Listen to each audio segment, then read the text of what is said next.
여러분 안녕하세요. 유료오염 손해배상보장법 강의 제18강을 시작하도록 하겠습니다. 이번 시간에는 국제기금에 대한 청구 및 분담금에 대하여 알아보겠는데요. 첫째, 국제기금협약에 따른 유료오염 피해자의 보상 청구권. 둘째, 국제기금의 소송 참가 및 소송 고지제도의 의의와 절차. 셋째, 국제기금에 대한 청구 소송의 관할 및 외국 판결의 효력에 대하여 알아볼 것을 학습 목표로 하겠습니다. 국제기금에 대한 피해자의 보상 청구에 대하여 먼저 알아보겠습니다. 국제기금협약의 체약국으로서 선박 소유자 또는 보험자 등으로부터 배상받지 못한 유료오염 손해 금액에 대한 유료오염 피해자의 국제기금에 대한 보상 청구권을 규정한 것입니다. 이는 유조선에 의한 유료오염 피해자는 유조선 선박 소유자 또는 보험자 등으로부터 배상을 받지 못한 경우 유료오염 손해 금액에 대하여 국제기금협약이 정하는 바에 따라서 국제기금에 대하여 국제기금협약 제4조 1항에 따른 보상을 청구할 수 있습니다.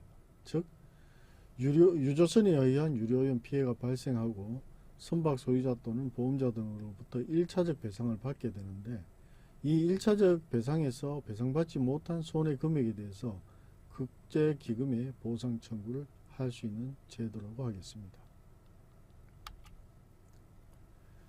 다음은 국제기금의 보상 책임에 대하여 알아보겠습니다. 먼저 국제기금의 보상 사유입니다. 첫째, 책임협약상 손해에 대한 책임이 발생하지 아니한 경우. 둘째, 선박 소유자가 재정적으로 의무이행 능력이 없고 재정 보증이 불충분한 경우. 셋째, 손해가 선박 소유자의 제한된 책임을 초과하는 경우입니다. 다음은 면책 사유에 대하여 알아보겠습니다. 전쟁, 적대행위, 내란 또는 반란으로 인한 손해. 둘째, 군함 등 국가 소유 비상업용 선박으로부터 유출.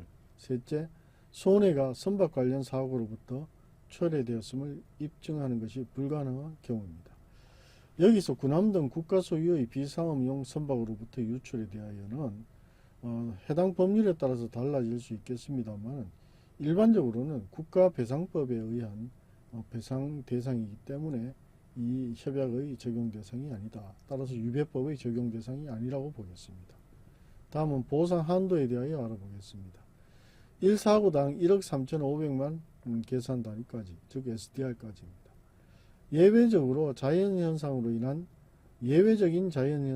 손해는 1억 3,500만 SDR까지입니다.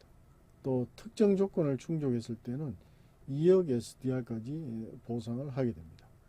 국제기금은 오염 손해를 입은 자가 책임협약의 규정에 따라 충분하고 적절한 배상을 받을 수 없는 경우 그 오염 피해자에게 보상금을 지급하게 됩니다. 다음은 유료오염 손해에 대한 법률 적용 관계에 대하여 알아보겠습니다. 이는 유료오염 손해의 발생 장소, 사고 발생 선박, 적용 법률, 재판 관할국으로 나눠서 보겠는데요.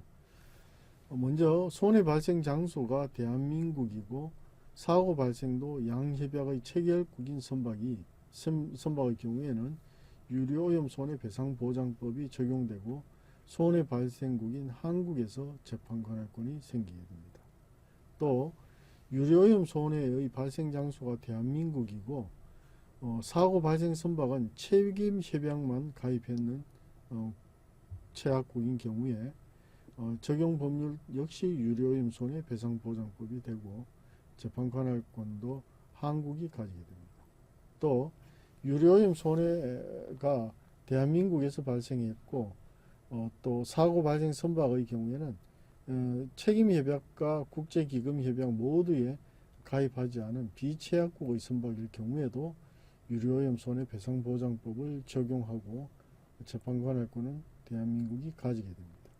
이와 같이 손해 발생 장소가 대한민국일 경우에는 재판관할권은 대한민국, 또 적용 법률도 유료오염 손해배상보장법이 되겠습니다.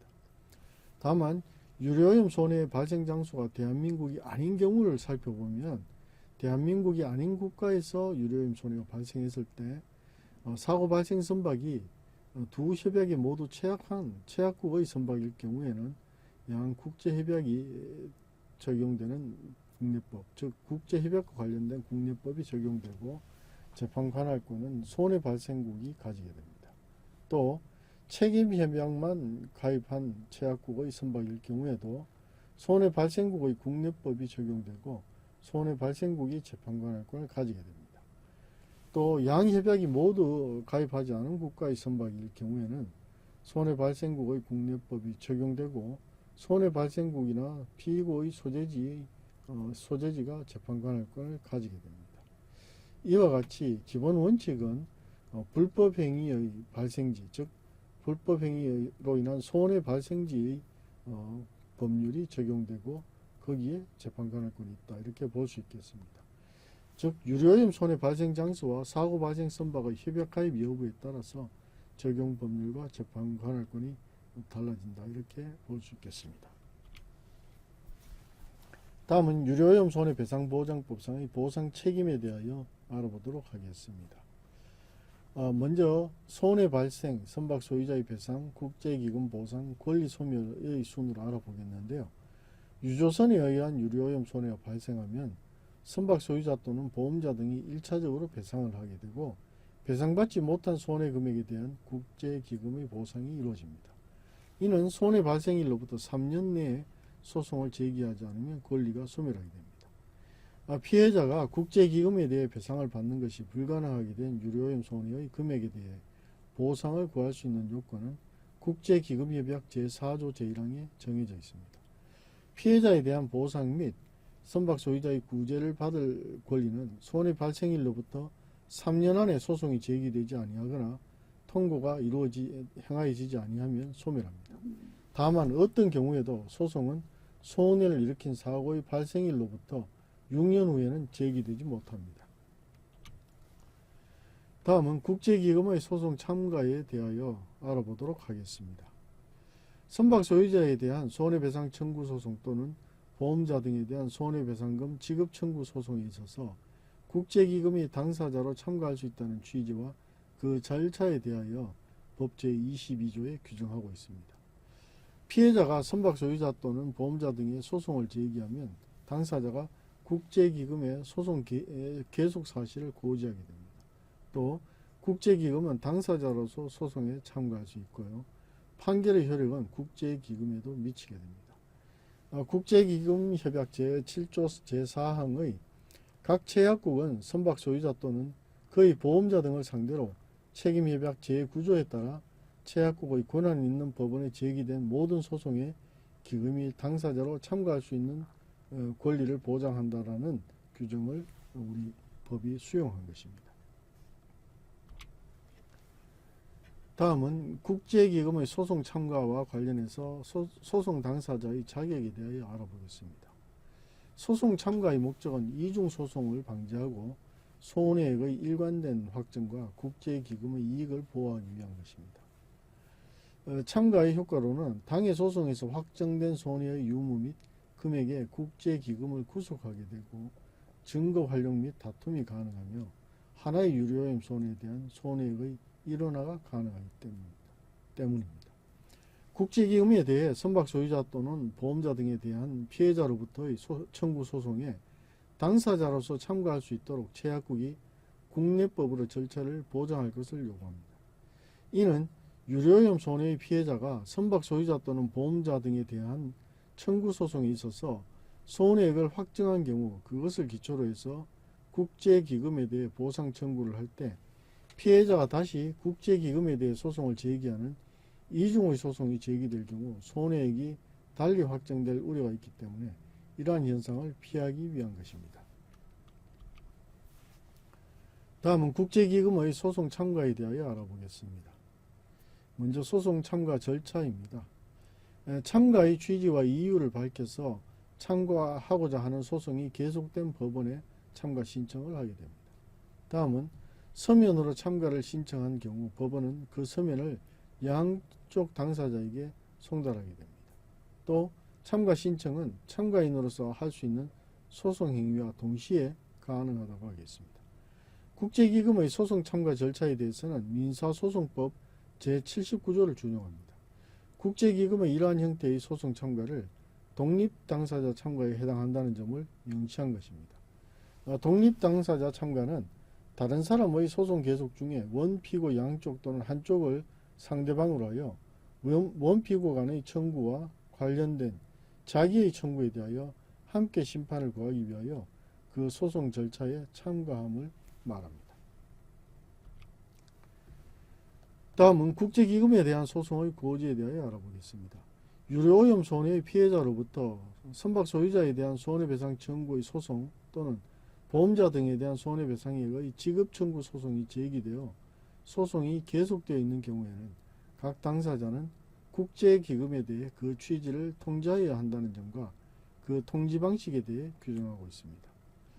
피해자가 선박 소유자 또는 보험자 등에 대해 소송을 제기하게 되고 당사자가 국제기금의 소송 계속 사실을 고지해야 합니다. 이때 판결에 관한 사실관계에 대해서 국제기금에 구속하게 됩니다. 즉 고지의 효력은 판결에 대한 사실관계에 대해서 국제기금을 구속하는 것이다. 이렇게 볼 수 있겠습니다.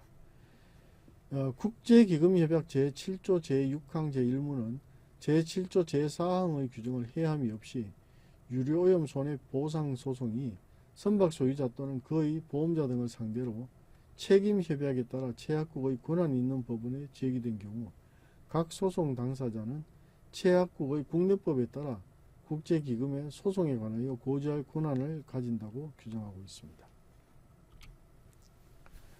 다음은 소송고지에 대하여 알아보겠습니다. 소송고지라는 것은 피해자와 선박 소유자 또는 보험자 등과의 사이의 소송에서 유료오염 손해의 손해액이 확정되었다고 해도 국제기금은 자신이 당사자가 아닌 소송의 판결, 결정 또는 자신이 당사자가 아니었던 화해 결정에 기속되지 아니하는 것이 원칙입니다. 당사자가 고지를 한 경우 그 고지가 당해 법원이 속하는 나라의 법률로서 정해진 절차에 따라 행하여진 경우에는 그 절차로 법원이 내린 판결은 국제기금이 그 절차에 실제로 참가하지 않았더라도 그 판결에 관한 사실관계에 대해서 다툴 수 없다는 의미로 국제기금을 구속합니다. 당사자가 고지에 의해서 국제기금으로 하여금 판결의 효력에 구속되도록 하려면 그 고지는 국내법이 정한 절차에 따라 또한 국제기금이 원하면 당해 소송에 유효하게 참가할 수 있는 시기와 방법으로 행해져야 합니다. 유효한 고지가 이루어진 결과 국제기금이 자기가 당사자로 참가하지 않은 소송의 결과에 구속되는 것은 그 소송에서 판결에 관한 사실관계의 인정에 한한다고 하겠습니다.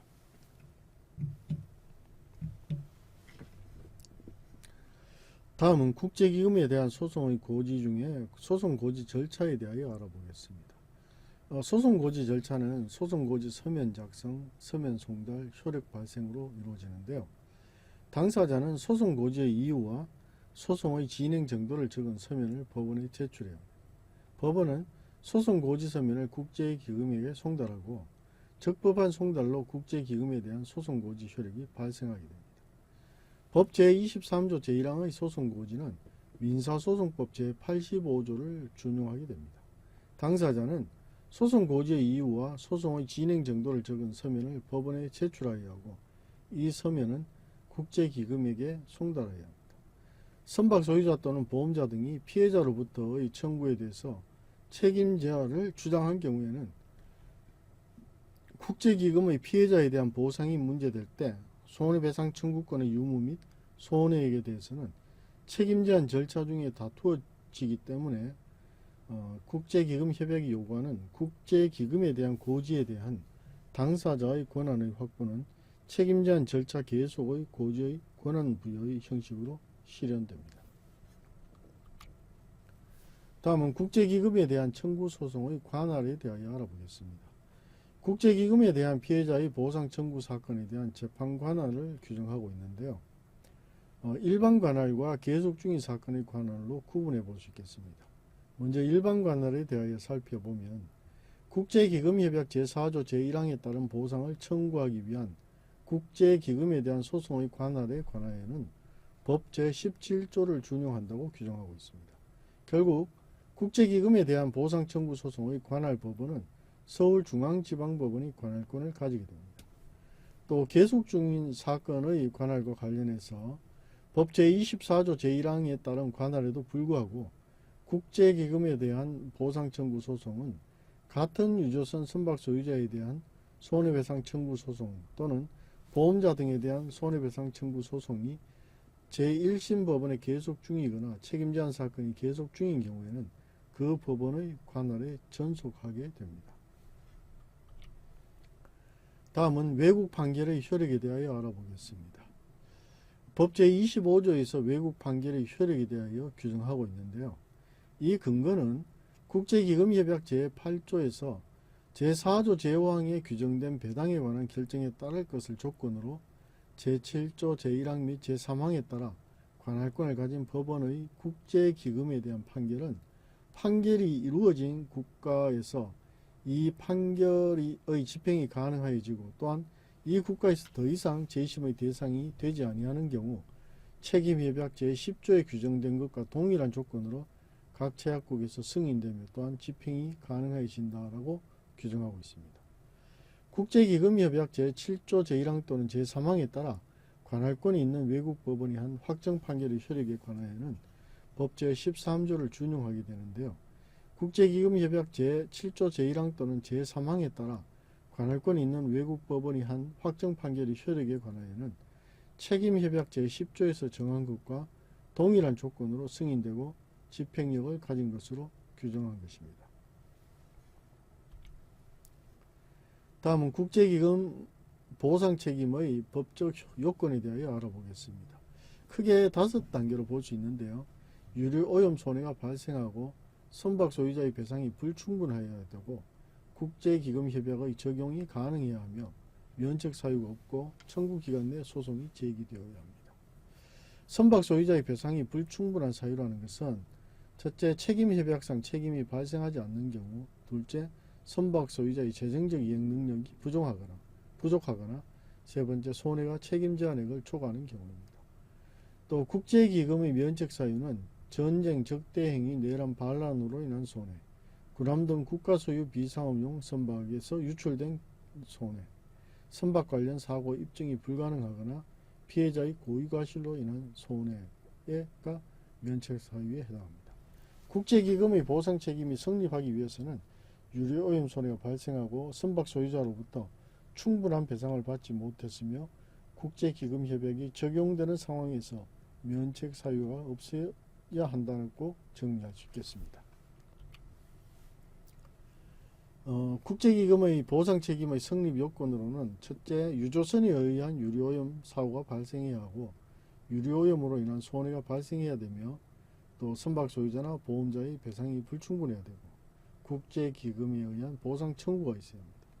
책임협약 제3조 제2항 각 호에 해당하는 것에 의해서 선박 소유자가 유류오염 손해의 배상에 대해서 면책되는 경우를 책임협약상 책임 미발생 사례라고 보겠습니다.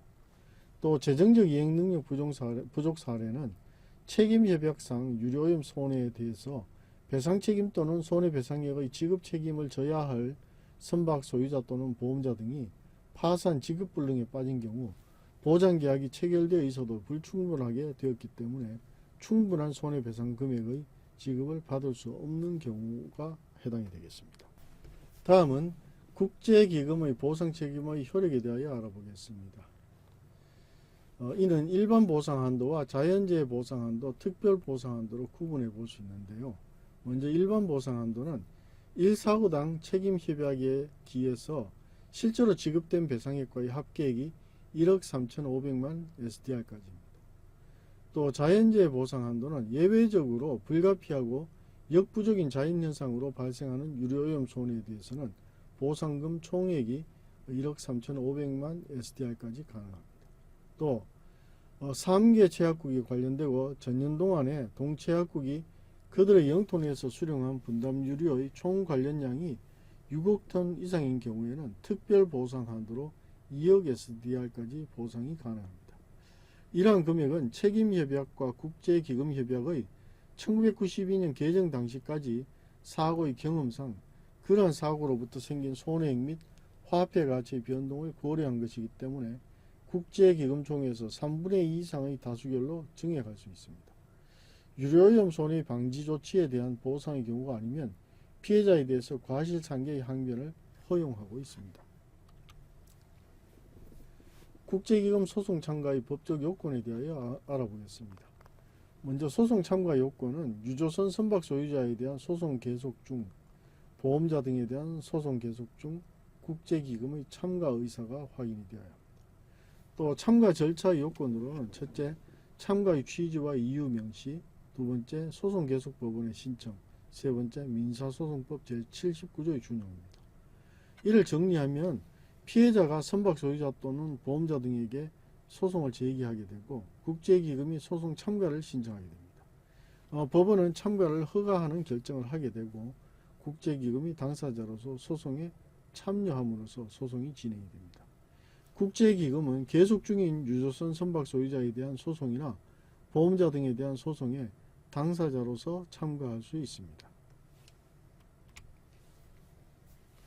다음은 국제기금의 소송 참가의 성립 요건에 대하여 알아보겠습니다. 독립당사자 참가에 해당이 합니다. 국제기금의 소송 참가는 독립당사자 참가에 해당하는데요.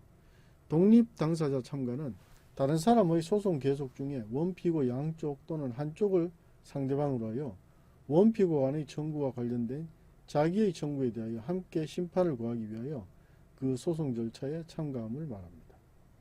이를 위해서는 참가 취지와 이유를 밝혀 참가하고자 하는 소송이 계속된 법원에 참가 신청서를 제출해야 합니다. 법원은 참가 신청 서면을 양쪽 당사자에게 송달하게 되고 참가 신청은 참가인으로서 할 수 있는 소송 행위와 동시에 소송 행위의 진행이 가능합니다. 국제기금은 유료오염 손해의 피해자 또는 피해자와 선박 소유자, 보험자 등을 상대방으로 하여 당사자로서 소송에 참가할 수 있습니다. 다음은 국제기금 소송 참가의 효과에 대하여 알아보겠습니다. 먼저 소송 참가의 효과입니다. 국제기금이 당사자로서 소송에 참여하게 되고요.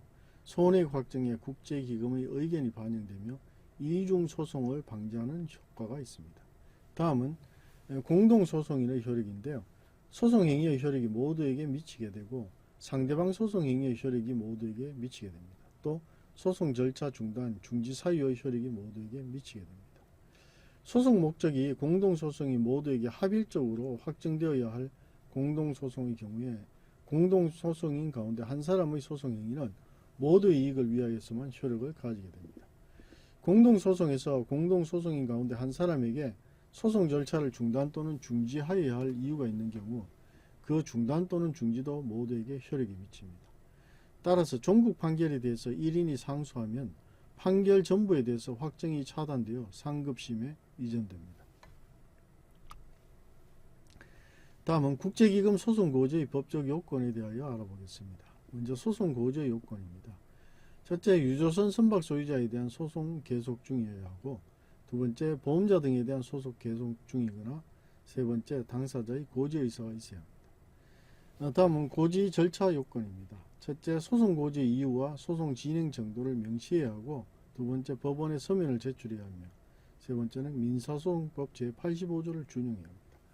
당사자는 국제기금의 소송의 계속을 고지할 수 있습니다. 국제기금협약 제7조 제6항 제1무는 제7조 제4항의 규정을 해함이 없이 유료오염 손해보상소송이 선박 소유자 또는 그의 보험자 등을 상대로 책임협약에 따라 최약국의 권한이 있는 법원에 제기된 경우 각 소송 당사자는 최약국의 국내법에 따라 국제기금의 소송에 관하여 고지할 권한을 가진다라고 규정하고 있습니다. 다음은 국제기금 소송고지의 성립 요건에 대하여 알아보겠습니다. 당사자는 소송고지의 이유와 소송의 진행 정도를 적은 서면을 작성하고 작성한 소송고지 서면을 법원에 제출하게 됩니다. 법원은 소송고지 서면을 국제기금에게 송달하게 됩니다. 법 제23조 제1항의 소송고지는 민사소송법 제85조를 준용하는데요. 당사자는 소송고지의 이유와 소송의 진행 정도를 적은 서면을 법원에 제출하여야 하고 이 서면은 국제기금에게 송달하여야 합니다. 국제기금에 대한 고지는 유료오염 손해의 피해자의 선박 소유자에 대한 손해배상 청구 소송 또는 보험자 등에 대한 손해배상액의 지급 청구 소송이 계속되고 있는 경우에 당해 소송의 어떤 당사자로부터 소송 계속의 사실에 대해서 할 수 있습니다. 다음은 국제기금 소송 고지의 효력에 대하여 알아보겠습니다. 당사자가 고지를 한 경우 그 고지가 이 당해 법원이 속하는 나라의 법률로서 정해진 절차에 따라서 또한 국제기금이 실제로 그 절차에 당사자로서 유효하게 참가할 수 있는 그러한 시기에 그러한 방법으로 행하여진 경우에는 그 절차로 법원이 내린 판결은 그 판결이 있었던 국가에서 종국적으로 또한 집행 가능한 것으로 된 후에 국제기금이 그 절차에 실제로 참가하지 않았더라도 그 판결에 관한 사실관계에 대해서 다툴 수 없다는 의미로 국제기금을 구속한다고 규정하고 있습니다.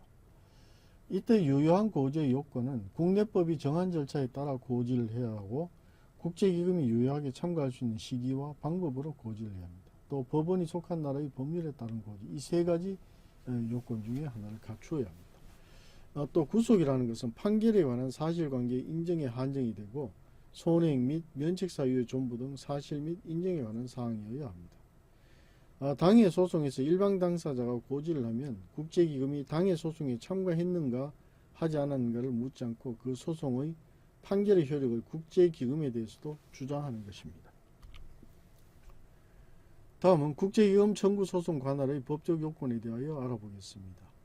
이 소송 관할의 법적 요건은 일반 관할과 계속 중인 사건의 관할로 나누어 볼 수 있는데요. 먼저 일반 관할에 대하여 알아보겠습니다. 국제기금협약 제4조 제1항에 따른 보상을 청구하기 위한 국제기금에 대한 소송의 관할에 관하여는 법 제17조를 준용합니다. 이는 국제기금협약 제7조 제2항의 규정을 받아들인 것입니다. 결국 국제기금에 대한 보상 청구 소송의 관할 법원은 유료오염 손해배상 청구 소송에 대한 관할 법원이 가지도록 규정한 것으로서 서울중앙지방법원이 관할권을 가지게 됩니다. 또 계속 중인 사건의 관할에 관하여는 법 제24조 제1항의 1항에 따른 관할에도 불구하고 국제기금에 대한 보상 청구 소송은 같은 유조선 선박 소유자에 대한 손해배상 청구 소송 또는 보험자 등에 대한 손해배상 청구 소송이 제1심 법원에 계속 중이거나 책임제한 사건이 계속 중인 경우에는 그 법원의 관할에 전속합니다. 다음은 외국 판결 효력의 법적 요건에 대하여 알아보겠습니다. 국제기금협약 제8조는 제4조 제5항에 규정된 배당에 관한 결정에 따를 것을 조건으로 제7조 제1항 및 제3항에 따라 관할권을 가진 법원의 국제기금에 대한 판결은 판결이 이루어진 국가에서 이 판결의 집행이 가능하여지고 또한 이 국가에서 더 이상 재심의 대상이 되지 아니하는 경우 책임협약 제10조에 규정된 것과 동일한 조건으로 각 제약국에서 승인되며 또한 집행이 가능해진다라고 규정하고 있습니다. 국제기금협약 제7조 제1항 또는 제3항에 따라 관할권이 있는 외국 법원이 한 확정 판결의 효력에 관하여는 법 제13조를 준용하게 됩니다. 국제기금협약 제7조 제1항 또는 제3항에 따라 관할권이 있는 외국 법원이 한 확정 판결의 효력에 관하여는 책임협약 제10조에서 정한 것과 동일한 조건으로 승인되고 집행력을 가진 것으로 규정한 것입니다. 이상 강의 내용을 요약하면 다음과 같습니다. 유조선에 의한 유료오염 피해자는 선박 소유자 또는 보험자 등으로부터 배상을 받지 못한 유료오염 손해 금액에 관하여 국제기금에 대하여 보상을 청구할 수 있습니다. 국제기금은 계속 중인 유조선 선박 소유자에 대한 소송이나 보험자 등에 대한 소송에 당사자로서 참가할 수 있으며 이는 독립당사자 참가의 성격을 가집니다. 당사자는 국제기금에 소송의 계속을 고지할 수 있으며 유효한 고지가 이루어진 경우 국제기금은 판결에 관한 사실관계에 대해 다투을 수 없습니다. 국제기금에 대한 보상 청구 소송은 서울중앙지방법원이 관할하나 동일 사건이 다른 법원에 계속 중인 경우에는 그 법원의 관할에 전속합니다. 관할권이 있는 외국 법원의 확정 판결은 책임협약 제10조에서 정한 것과 동일한 조건으로 승인되고 집행력을 가집니다. 국제기금협약은 책임협약에 의한 보호가 충분하지 않은 범위에 대하여 유류오염 손해에 대한 보상을 목적으로 제정되었으며 이를 실현하기 위한 다양한 법적 장치를 마련하고 있습니다. 이상 강의를 모두 마치도록 하겠습니다.